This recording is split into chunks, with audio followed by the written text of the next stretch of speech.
দেশে কি ভালো লাগে না? দেশে ভাই গরম, সব জায়গায় গরম মিলে, গরমের কারণে আইয়া পড়ছি ঢাকা। 3-4 দিন থেকে ঢাকা আইয়া পড়ছি। তো আজকে বড় ভাইয়ের কাছ থেকে জানবো আসলে বড় ভাই এই জায়গায় প্রতিদিন আসার মজাটা কি। এই ঘুরা গেরা যাই, কি করবো, শুক্রবার যায় বন্ধ, দিন ইফতার বাজার সব বন্ধ, দোকানপাট আইয়া ঘুরি গাড়ি দেশের থেকে আজকে আইলাম, বেড়াই টেড়াই গেলাম, বেড়াই টেড়াই আইলাম, এই নদীর পাড়ে আইলাম, একটু আড্ডা মুড্ডা দেই, এই তো মজা, এই তো একটা ফিলিংস লাগে মনে হয়। নদীর পাড়ে আইলাম, বাতাস হাওয়া বাতাস ঠান্ডা দিকে আইলাম। তো সবাই তো দেশের ছুটি অনেক দিন ধরে কাটায়, আপনি এত কম করে কেন, মানে দেশে কি ভালো লাগে না? দেশে ভাই গরম, সব জায়গায় গরম মিলে, গরমের কারণে আইয়া পড়ছি ঢাকা। 3-4 দিন থেকে ঢাকা আইয়া পড়ছি। কি করবো, সব জায়গায় মনে করেন বৃষ্টি নাই, রোদ গরম, এলিকা ঢাকা আইয়া পড়ছি।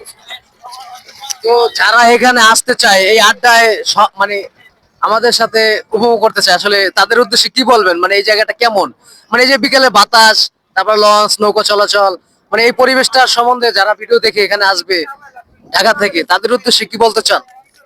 জায়গায় সবাই আয়, মনে করেন আমরা যারা এলাকার যারা ভাই ব্রাদার বন্ধু বান্ধব যারা আছে, আত্মীয় স্বজন যারা আছে, যারা তেলঘাটের পাশে যারা থাকে নদীর পারে, তারা আয় ঘুরে গাড়ে, একটু মজা লাগে, পাতা পুরস্কার লাগে দেখে, এই কারণে টলার মনে কি ভয় আড্ডা মুড্ডাতে, এই এই একটা ফিলিংস। দূরের থেকে, কত দূরের থেকে আয়, পোস্তগোলার থেকে আয়, নারিন্দার থেকে আয়, বিভিন্ন ওই পাড়াতে মানুষ এই পাড়ে আয় ঘুরে গেড়ে যায়, তেলঘাটের অবস্থায় ঘুরে গাড়ে দেখা যায়, আপনি বাতাস ভালো বাতাস আছে, এই কারণে মনে করেন আপনি মানুষ আয়। তো যারাই আসতে চান চলে আসবেন কেরানীগঞ্জের তেলঘাট এলাকায়, তো এখানে বসে আড্ডা দেন, আড্ডা আড্ডা দেওয়ার সুন্দর একটা জায়গা, বাতাস, মানুষ।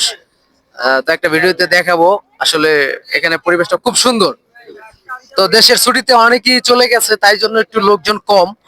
তো আবার দেখা যায় আপনার দোকানপাট খুলে, আবার দেখা যায় আপনার দোকানপাট খুলে দেখা যায় আবার নদী পার ঘুরে যাবো গা।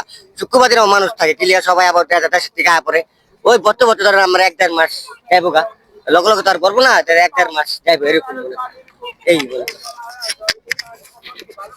তো ভিডিওটি ভালো লাগলে অবশ্যই শেয়ার করবেন এবং লাইক কমেন্ট শেয়ার করবেন, অনেক শেয়ার চাই এই ভিডিওটা।